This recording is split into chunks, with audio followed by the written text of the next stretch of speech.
Bonjour et bienvenue à Gauche Droite Titan. Aujourd'hui, ce qu'on va faire, c'est qu'on va analyser une vidéo d'une dizaine de minutes d'un jeune influenceur, YouTuber qui a plusieurs milliers d'abonnés, puis aussi sur Instagram, il y a plusieurs abonnés. Il a un discours quand même assez complotiste et on va essayer de défaire, ou en tout cas au moins analyser son discours parce que il y a plusieurs personnes qui se laissent berner par un jeune homme qui se nomme Mikaz.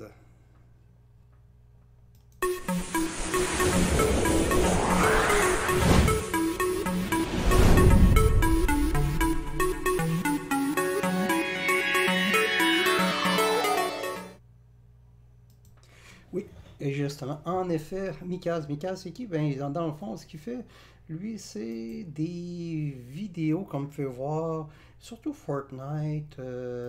On va regarder un peu. Il fait des jeunesse en danger, crise sanitaire et réseaux sociaux, comment lutter pacifiquement contre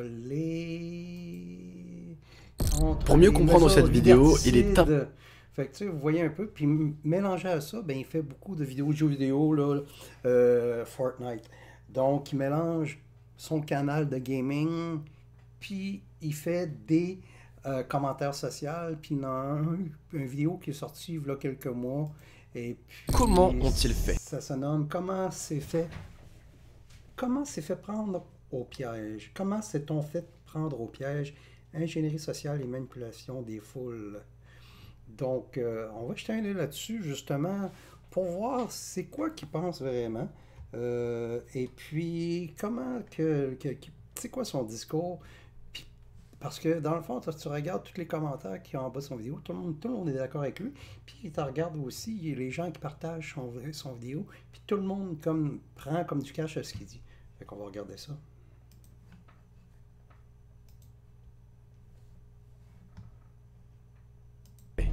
Comment ont fait nos pseudo-élites pour maintenir pendant des mois des milliards d'êtres humains dans une peur constante qui se propage toujours à l'heure actuelle?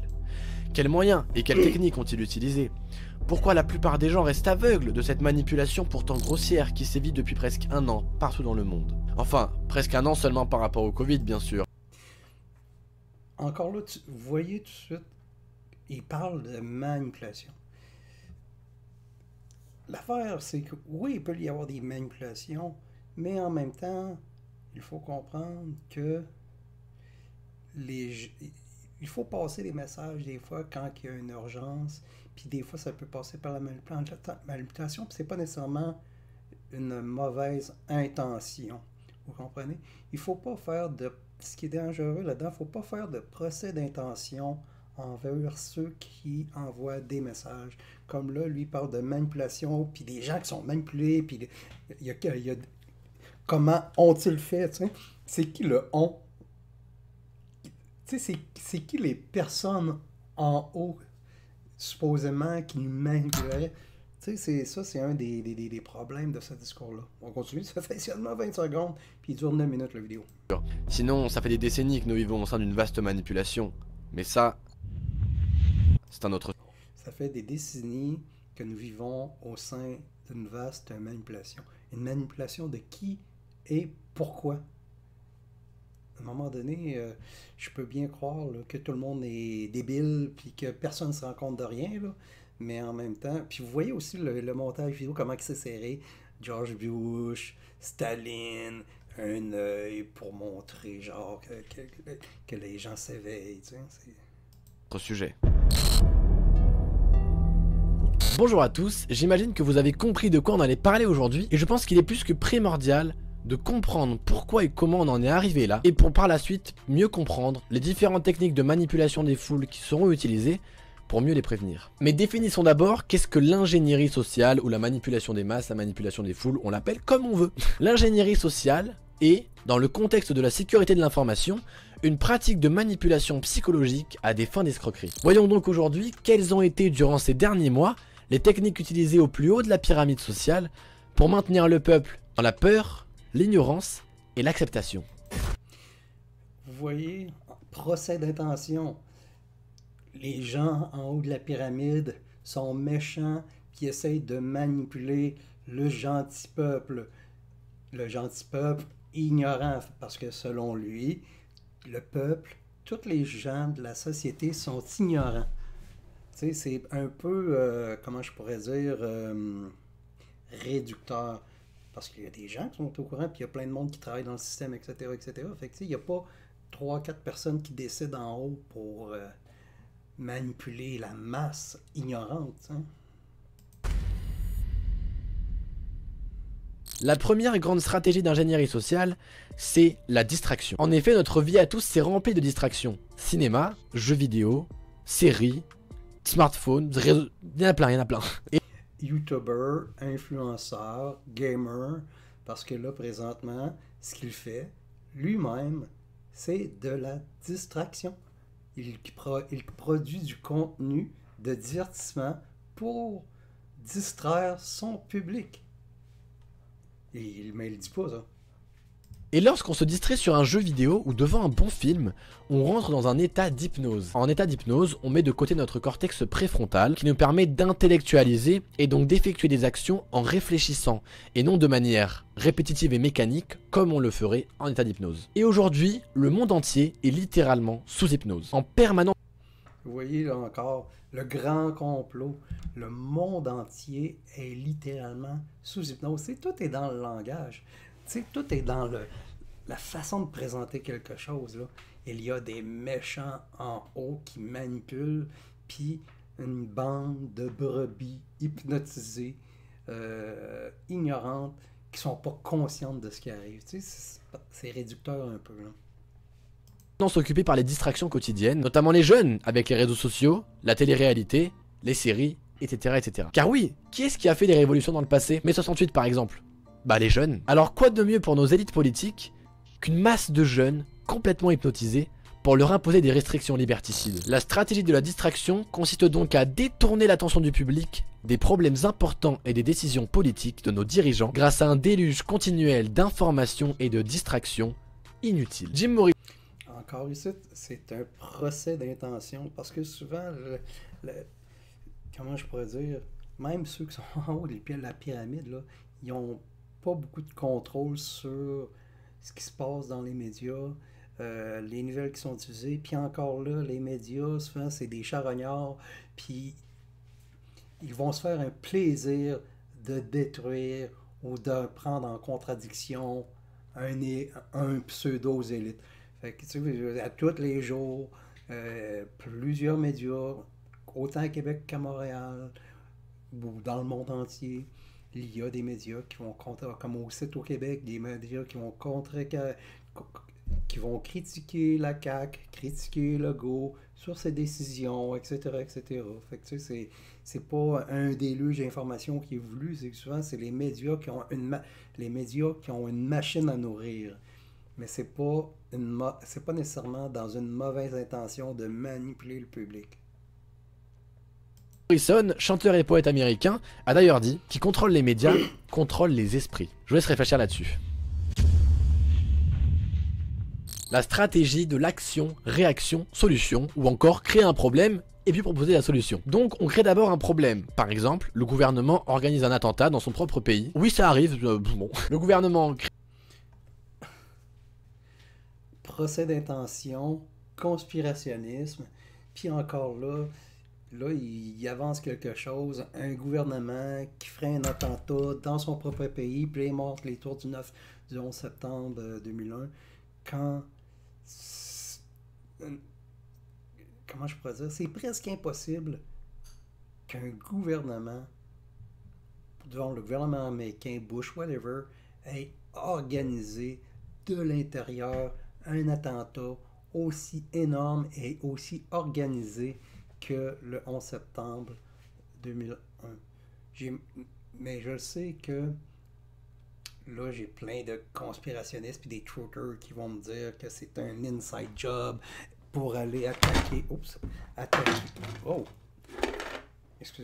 pour attaquer l'Iran, pour voler son pétrole, etc., etc., que c'était pour faire tomber les taux, mais en même temps, puis j'ai même des gens qui croient qu'il n'y a pas d'avion, des amis proches là, que j'aime, puis que je respecte, puis je discute souvent avec eux autres, puis moi, Moi, des fois, moi, ils agacés, puis on débat respectueusement. Mais tu sais, j'ai des gens dans mon entourage là, qui croient pas qu'il y a des avions qui ont frappé les deux tours le 11 septembre, qu'il n'y a pas 4 avions qui ont été détournés. Ils ne croient même il y en a un qui croit que c'est des hologrammes, ou un autre qui croit que c'est un hologramme qui aurait frappé le 11 septembre les tours. Seulement, penser que c'est un hologramme, c'est totalement... C'est fou raide parce que faut savoir comment que ça fonctionne un hologramme. Tu peux pas mettre ça dans les airs en plein jour puis créer un avion de toutes pièces qui va... C'est impossible, là. C'est parce que ça prend des écrans, ça prend des caméras, ça prend des projecteurs, ça prend tout un, ça prend toute une technologie pour créer des hologrammes, là, puis ça prend de l'espace, puis c'est impossible là, qu'il y ait des hologrammes qui se soient écrasés sur les tours du 11 septembre. Puis bon, mais il y en a qui croient que c'est des missiles, mais en même temps, toutes ces mêmes personnes-là, puis je veux pas non plus m'éterniser sur le 11 septembre, là, mais tu sais, ceux qui croient qu'il n'y a pas d'avions qui se sont écrasés sur le Pentagone, puis sur les deux tours, puis l'autre qui s'est écrasé, où sont les avions qui sont décollés le 11 septembre 2001 si ce n'est pas les avions qui ont frappé? Où sont les passagers aussi?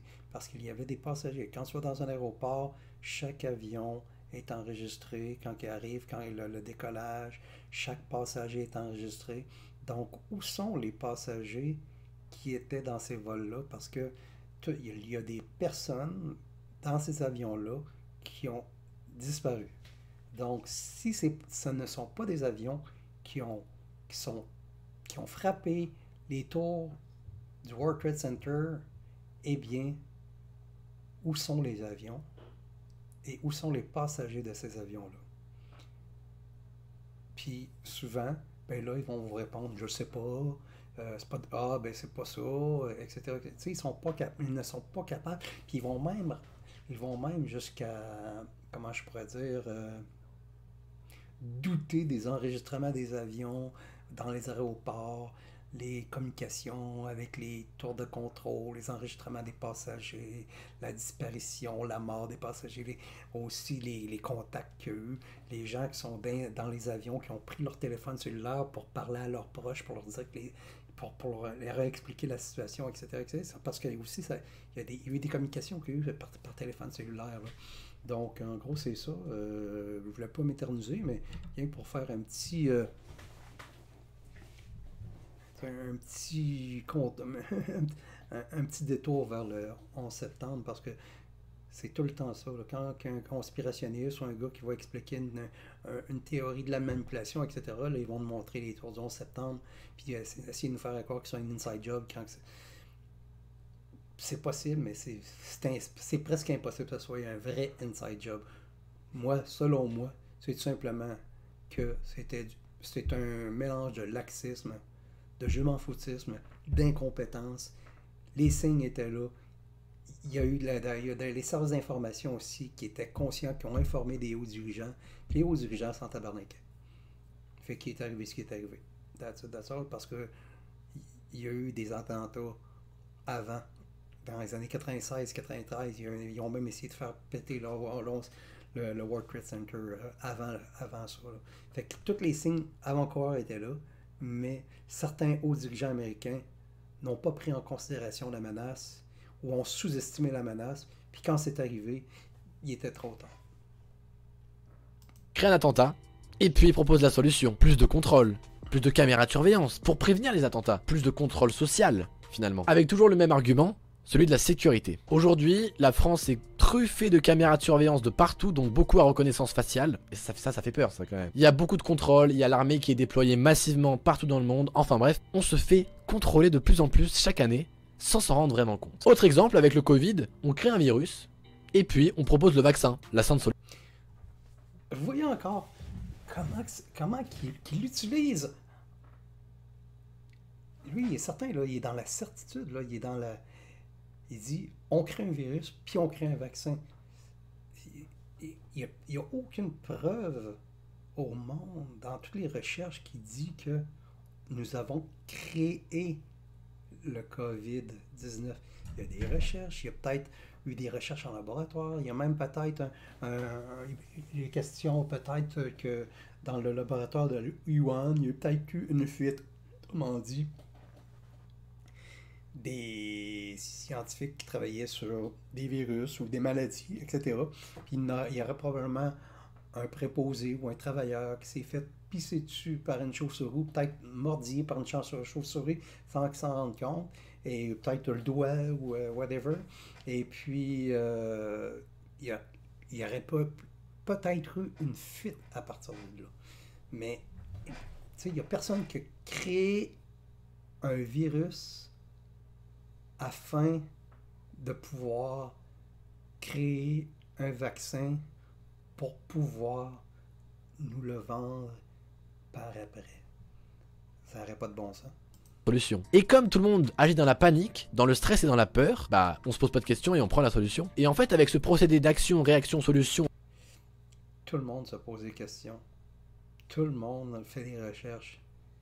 C'est pas parce que toi, Michael, tu ne te poses pas de questions que personne qui se pose des questions. C'est la communauté scientifique mondiale qui se pose des questions, font des recherches présentement, à savoir d'où est-ce que ça vient, où est-ce qu'on s'en va, comment que ça s'est produit, etc. Comment réussir à le combattre. C'est un combat 24 heures sur 24 là, depuis 365 jours par année, depuis quasiment 1 an et demi. Là. À sens unique, on crée une société de plus en plus contrôlée, sans qu'elle s'en rende compte, car elle ne sait pas qui est derrière tout ça. Et surtout, elle ne se... Oui, les Rothschild, ben oui, hein? Ben oui. Tu voyez encore là, la manipulation. Là, le jeune, là, il vous manipule en montrant une photo de Lord Rothschild, comme si celui-ci avait un contrôle sur nos vies, etc. Ce gars-là, c'est un sioniste, puis il tripe sur Israël, puis tout son argent, il est en train de il la met dans Israël. Il faut écouter des entrevues avec ces Lord Rothschild. Premièrement, c'est des gars intelligents, là, c'est pas des caves. Puis je crois pas que ce soit des gens mal intentionnés. Je sais que je vais me faire tirer des tomates pour ça, là, mais je pense pas que... Oui, peut-être, oui, c'est des gens qui sont ultra riches, etc., etc. Mais leur intérêt, c'est pas de, je sais pas, faire chier le petit Québécois ou le petit Français qui est tranquillos chez lui, là. Fait que, tu sais, c'est des gens qui ont des visions plus étendues et plus vastes que ça, là. Je ne doute pas que quelqu'un soit derrière tout ça. Le fait de créer... Rockefeller. C'est comme tous les clichés un suite de l'autre, là. Le 9 en 1, les Rothschild, la création d'un virus, vous comprenez? Ça, c'est ce qu'il fait. C'est de la manipulation. Il est pas mal intentionné, le kid, là. Super intelligent, il a du bagou, il sait bien parler. Mais en même temps, il parle avec certitude sur des choses qu'on ne peut pas être certain.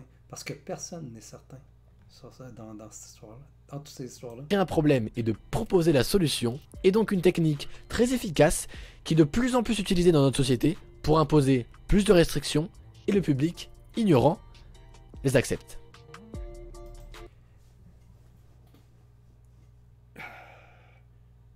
C'est un manque de respect flagrant envers son auditoire puis envers la population. Là, il traite la population entière d'ignorants, puis lui agit comme porteur de lumière qui veut éveiller les consciences. C'est d'un ridicule incroyable, mais on va continuer.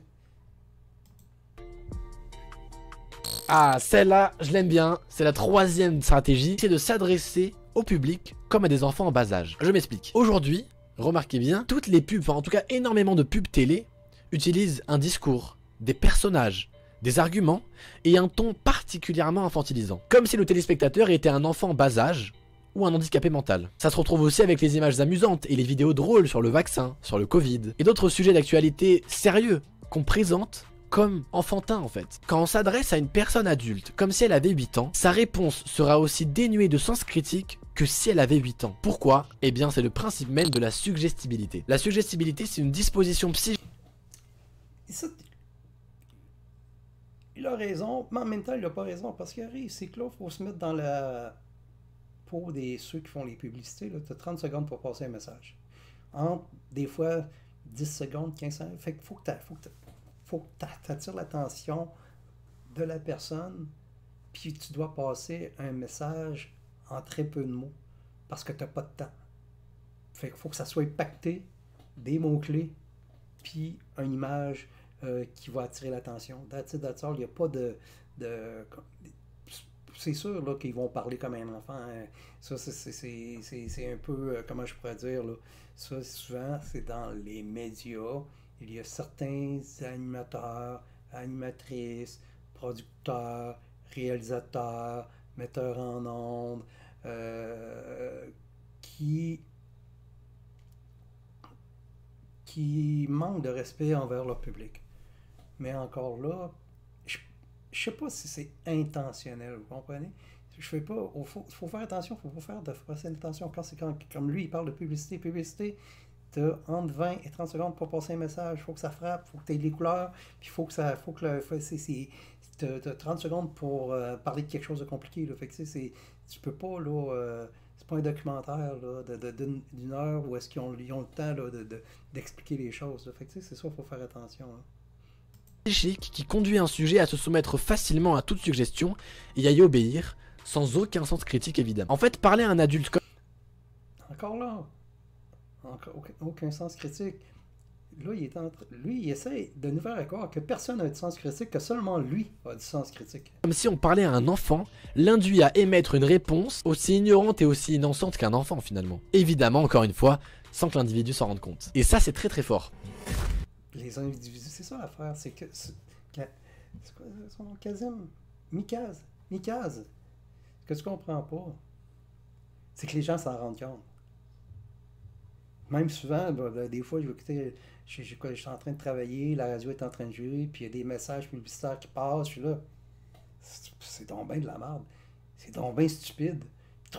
Plein de monde. C'est pas tout le monde, là. C'est la majorité de la population s'aperçoit que les messages publicitaires, puis de la façon que les médias vont agir avec eux autres, agissent avec eux autres comme des débiles.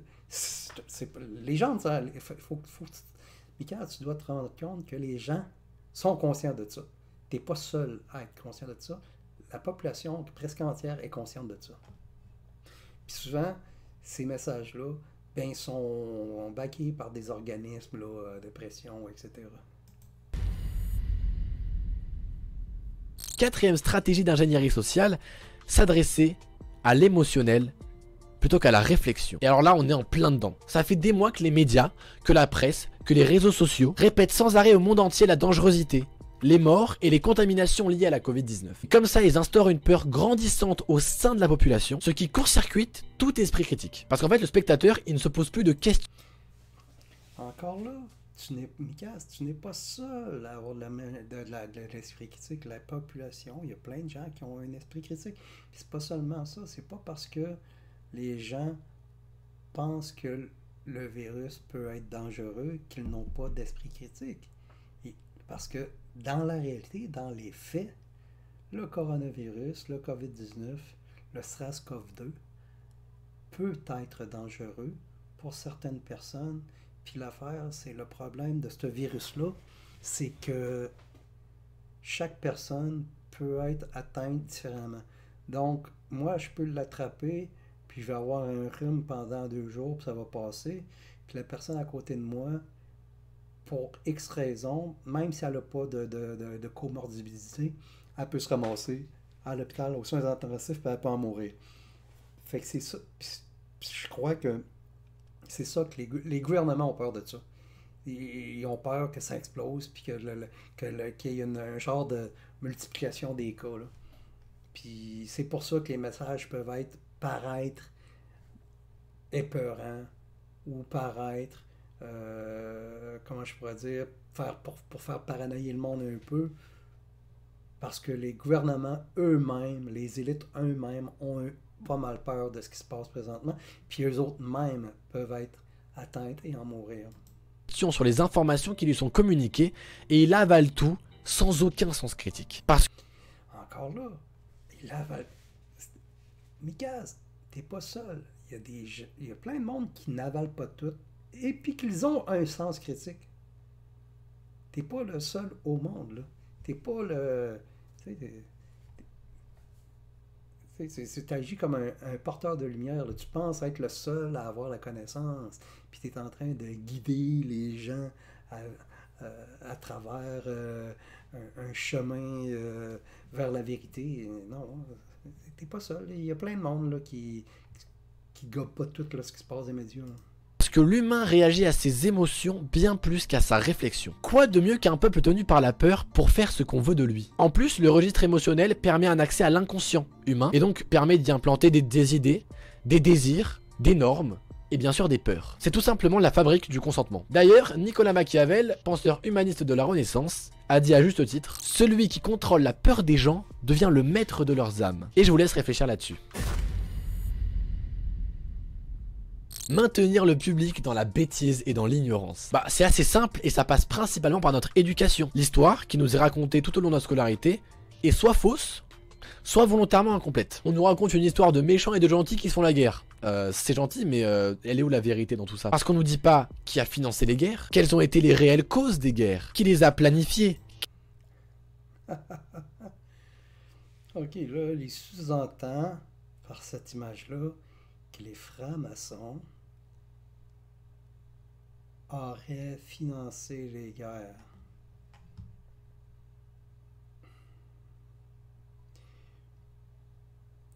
C'est plus compliqué que ça. Des fois, les guerres, c'est un événement, un meurtre, comme ça peut être un conflit, ça peut être justement des médias. Il y a plein de choses, là. Puis aussi des vieilles guerres de religion, etc. etc. Fait que, tu sais, c'est plus compliqué que, justement, c'est pas manichéen. Il n'y a pas des bons et des méchants. C'est compliqué les guerres.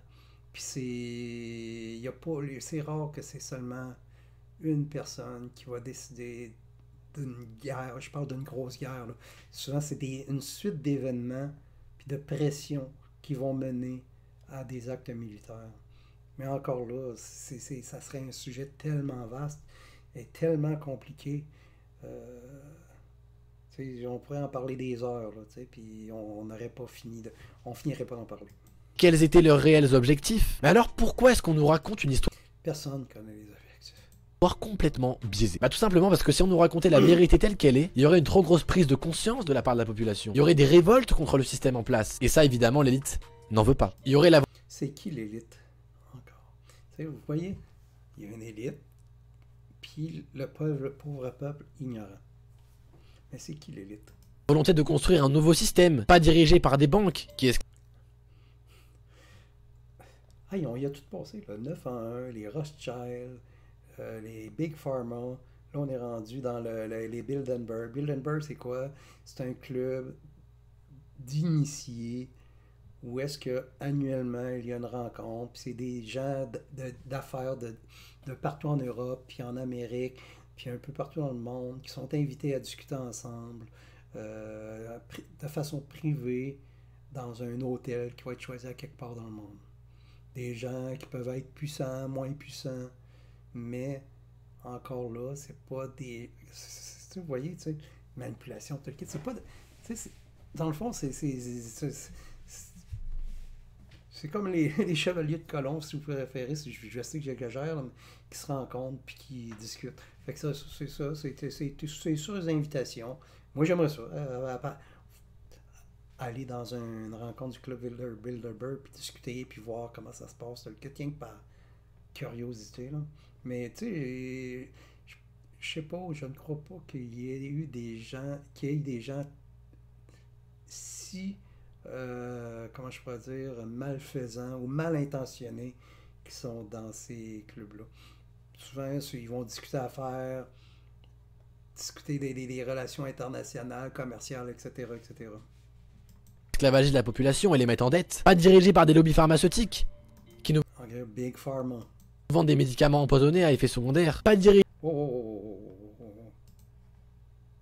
Construire un nouveau système, pas dirigé par des banques qui esclavagisent la population et les mettent en dette, pas dirigé par des lobbies pharmaceutiques qui nous vendent des médicaments empoisonnés à effet secondaire, pas dirigé...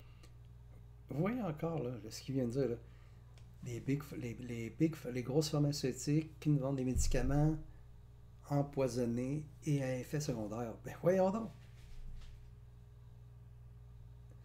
Si les pharmaceutiques n'étaient pas là, on serait tout en train de crever de la tuberculose encore, là. On dirait que on dirait qu'il est jeune. Là.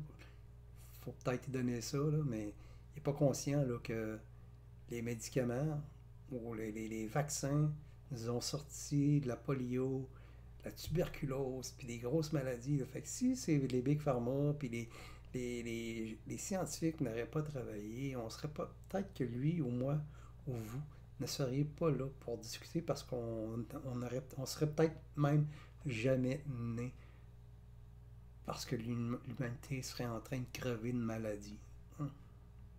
dirigé par une assemblée nationale dans laquelle 50 des 580 députés sont présents et votent des lois plus que discutables à 3 h du matin. Non, un système plus horizontal et moins pyramidal comme aujourd'hui. Mais encore une fois, les élites, bah elles en veulent pas du tout. Parce que ces élites veulent continuer à imposer un contrôle sur la population. Et ce qu'il faut retenir, c'est qu'on empêche aux gens de connaître leur passé pour qu'ils ne puissent pas comprendre leur présent. Voilà comment maintenir un peuple dans l'ignorance. Aussi, après l'école, chacun se spécialise dans un domaine et devient même... Mikaz, les gens sont plus informés que tu crois. Les gens, là, il y a eu, je sais pas si tu es au courant, là, mais ces dernières années, il y a une affaire qui s'appelle Internet. Puis justement, ça permet aux gens de regarder des vidéos comme le tien pour être moins ignorants. excellent dans son domaine, mais n'a pas d'analyse pluridisciplinaire générale, ce qui lui permettrait pourtant de mieux comprendre comment le monde fonctionne réellement. Noam Chomsky a d'ailleurs dit « L'éducation est un système d'ignorance imposé. Des centaines de milliards de dollars sont dépensés chaque année pour contrôler l'opinion du public. » J'avais envie de mettre une autre citation aussi qui me semblait intéressante. « La population en général ne sait pas ce qui est en train de se passer, elle ne sait même pas qu'elle ne le sait pas. » Et sans parler de l'éducation, les distractions abrutissantes comme la télé-réalité, les réseaux sociaux, les vidéos drôles et un nombre d'informations trop grand, inutiles et contradictoires alimentent... En passant, tu fais des vidéos Fortnite. Je suis un tripeux, j'aime ça, là, Fortnite, je joue tout le temps. Là. Mais tu fais des vidéos Fortnite. T'abrutis toi-même la population avec tes vidéos de jeux vidéo.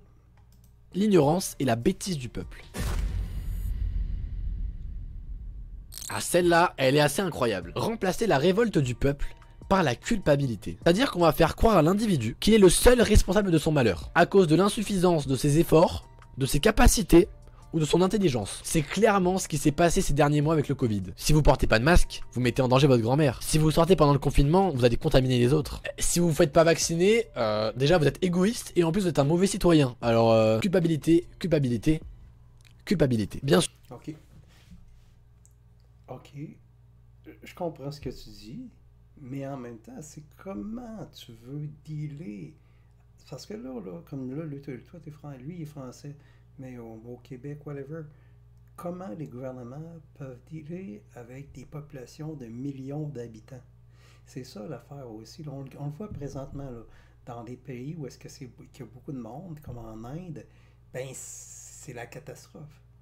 Puis l'affaire, c'est que ce coronavirus-là, son point fort, c'est qu'il peut se multiplier, se transformer, puis créer des variantes. Puis ces variantes-là, à la longue, peuvent devenir plus virales, plus dangereuses, plus fatales et moins combattables et moins traitables. Puis peut aussi, justement, contrecarrer les effets du vaccin. Là, présentement, dans le monde, il y a une course contre la montre. Autrement dit, c'est d'essayer de faire vacciner le plus de gens possible avant qu'il y ait des nouveaux variants plus forts qui se développent. Puis l'affaire, c'est qu'en même temps, tous ces scientifiques-là se doivent de se combattre contre des gars comme Mikaz qui ont des dizaines de milliers de followers qui gobent sans discernement sans sens critique, par parfaite ignorance, tout ce qu'il est en train de dire. Tout ce que le jeune homme est en train de dire. Ça, c'est grave. Parce que c'est présentement, nous assistons à c'est comme je disais, c'est un combat contre le monde. Puis si on ne fait pas attention, si vous croyez comme présentement vous êtes misérable puis que la vie est pénible, ça peut devenir beaucoup pire si on ne fait pas attention puis si on laisse les choses trop aller. Bien sûr, tout ça a été induit discrètement en fait, par les médias, par nos hommes politiques, etc. etc. Et donc, le fait de faire culpabiliser les individus, c'est de créer une division entre ceux qui sont pointés du doigt comme étant déviants justement à la norme, culpabilisent et donc se remettent en question et ne pensent pas à se révolter contre le système en place. Alors on imagine bien que pour aboutir à des manipulations telles, ces gens-là ils ont des connaissances de nous qui sont supérieures à nous. Ils nous connaissent largement mieux que nous-mêmes parce qu'on se rend pas compte de ce qu'ils font. Et ça, c'est très fort et très flippant à la fois. Septième et dernière grande stratégie de manipulation, la stratégie de la dégradation. Par exemple, pour faire accepter une mesure inacceptable, on va l'introduire sur plusieurs années, sur un laps de temps assez long, même sur plusieurs mois. Par exemple, des masques, pas obligatoires, et puis des masques obligatoires, puis les masques dans les écoles, puis les restaurants qui ferment, d'abord un peu, et puis tout le temps. Et aujourd'hui, on en est à un couvre-feu à 18 h, à tous les lieux de plaisir qui sont fermés, à porter des masques tout le temps, à avoir une distanciation sociale tout le temps, et les gens ils continuent à se dire, non mais c'est justifié je pense, ça c'est normal, c'est... Voilà. Ok, alors pourquoi est-ce que ça marche? Parce que l'humain oublie. L'humain oublie. Les individus oublient comment c'était avant. Là, c'est une... Non, c'est parce que il y a des gens qui l'ont attrapé eux-mêmes ou sinon qui ont des connaissances, des gens, des proches, des amis qui l'ont attrapé, qui ont été très malades. Tatiana Ventose, une youtubeuse bien connue, a attrapé le COVID, puis elle a le COVID long, puis encore aujourd'hui, elle a des séquelles, puis elle est encore malade aujourd'hui. C'est pas dans sa tête, c'est pas dans son imagination. Fait que c'est la peur, même si ça peut pas... Cette peur-là est justifiée. Mais en même temps, c'est vrai qu'il faut faire attention, parce que là, il y a des gens qui souffrent aussi, des commerçants, des restaurateurs, etc., des tenanciers de bar qui souffrent. Puis ça aussi, c'est insupportable. Puis quand tu es justement au gouvernement, j'aimerais pas ça être dans la peau de Macron ou dans la peau de François Legault présentement. Les décisions qu'ils doivent prendre doivent être atroces, puis ça doit être l'enfer. Dans leur tête, là, ça doit pas être le fun présentement être premier ministre. Même Trump, là, je pense que peut-être que il est presque...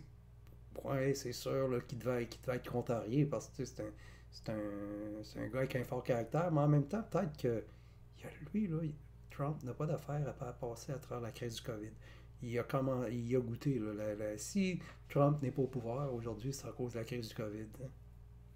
Puis la crise du COVID a fait des ravages partout dans le monde. Fait que ça serait une grande conspiration de médias, de politiciens pour asservir la population ignorante dans un destin sombre, là. Désolé, mais ça marche pas. C'est impossible. Je veux dire, les intérêts de chaque pays sont différents. Puis il n'y a pas un pays, des fois, qui vont s'associer pour faire une genre de contrôle d'un contrôle de population avec un virus. Non. Demande aux gens de se rappeler leur vie d'avant, évidemment qu'ils vont s'en rappeler. Mais aujourd'hui, ils ne se sentent pas plus malmenés qu'avant en fait. Si aujourd'hui une grande partie de la population accepte, c'est soit parce qu'elle a oublié comment c'était sa vie d'avant, soit parce qu'elle rêve que ça ira mieux demain. Ouais non mais de toute façon ça va passer, c'est passager, c'est passager. Alors ça fait un peu 10 mois que c'est passager, je trouve ça un peu long pour un truc passager, après bon voilà. Hein. En fait, l'humain se crée l'illusion d'un passage difficile éphémère pour s'auto-rassurer. J'aimerais dire une dernière chose qui me semble très importante. Ils nous ont dit quoi penser, comment penser, quoi croire et quoi dire. Et on se pense tous libres de nos choix, de nos pensées. Vous voyez là, les avions, les chemtrails, c'est toutes les images classiques, les images stéréotypes du discours conspirationniste qu'on entend partout depuis des années. Des images des fucking chemtrails. Penser et de nos actions. En réalité, on se rend pas compte à quel point on est manipulé et contrôlé au sein de la société. Mais rien qu'en avoir conscience Non, mais c'est seulement toi là, qui es conscient de la manipulation. Ben oui. déjà, c'est un premier très grand pas.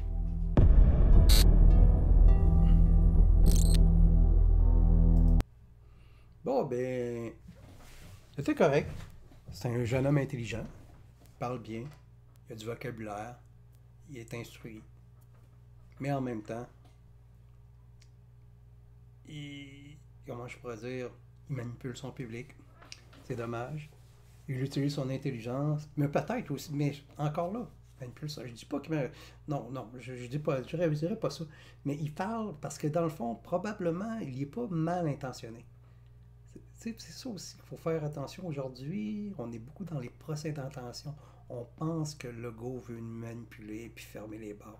On pense que Macron veut tout fermer, etc., etc. On est dans les procès d'intention. Puis souvent, il n'y a pas d'intention derrière leur geste. C'est que présentement, les politiciens, les décideurs, les élites, comme vous les appelez, ils ont peur. Comme vous, comme moi. C'est simple. Puis l'affaire, c'est comme j'ai déjà dit dans une de mes vidéos précédentes, le problème, comme au Québec, puis un petit peu partout dans le monde, c'est que les dirigeants ont peur que les systèmes médicaux explosent. C'est que c'est ça un peu. Parce que dans les années, au début des années 1900, dans les années 1800, même dans tout le passé, là, dans les années 1600, etc., etc., ceux qui guérissaient ou qui allaient auprès des malades, c'était des religieux, des frères, des sœurs, des prêtres. Tu sais, vous, au Québec, là, tu sais, hôpital Christ-Roi, hôpital Enfant Jésus, hôpital Saint-Sacrement, eh bien, c'était tous des personnes, des religieux qui allaient au chevet des malades pour essayer de les guérir ou au moins essayer de les aider dans leur cheminement. Pourquoi qu'ils faisaient ça? Ils faisaient ce geste-là pour Dieu et non pour un salaire. Donc, ils travaillaient pour quelque chose de plus grand qu'eux. Ils travaillaient pour une force surnaturelle qui, selon eux, se nommait Dieu. Tandis qu'aujourd'hui, eh bien, une infirmière travaille à 22, 23, 24 piastres de l'heure, puis la jeune de 23 ans, infirmière, n'ira pas mettre sa vie en péril ou sa santé en péril pour 23 piastres de l'heure. Puis c'est ça qui se passe présentement, c'est qu'il y a moins en moins de gens qui veulent travailler dans le système hospitalier. Puis aussi, comment je pourrais dire, faut vraiment faire attention à ça. Faut vraiment faire attention à ça. Parce que j'ai perdu mon idée. Parce que je veux vous dire que quand je fais des vidéos, j'ai fait freestyle. J'ai aucune note, j'ai rien. Comme là, je faisais des commentaires de même. Peut-être ça se peut que je me trompe. Peut-être que je dis des affaires des fois qui dépassent ma pensée.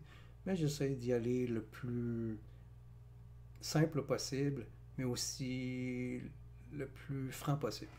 Donc, j'espère que vous aimez ça. C'était Gauche Rotistan. Mon nom, c'est Jean-François Cloutier. Et on se dit à la prochaine.